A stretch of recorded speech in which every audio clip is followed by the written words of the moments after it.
మాదక ద్రవ్యాలపై ఉక్కుపాదం మోపాలన్న ప్రభుత్వ ఆదేశాలతో ఈగల్ ఫోర్స్ హైదరాబాద్లో విస్తృత దాడులు చేస్తోంది.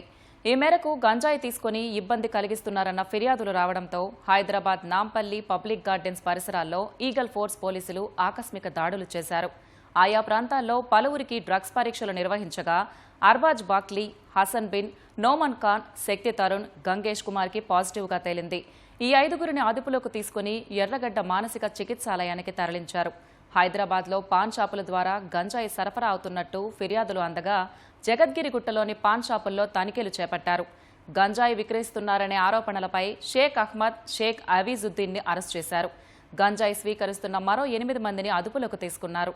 ఏ దుకాణంలోనైనా గంజాయి, మత్తు పదార్థాలను విక్రయిస్తే కఠిన చర్యలు తప్పవని ఈగల్ పోలీసులు హెచ్చరించారు.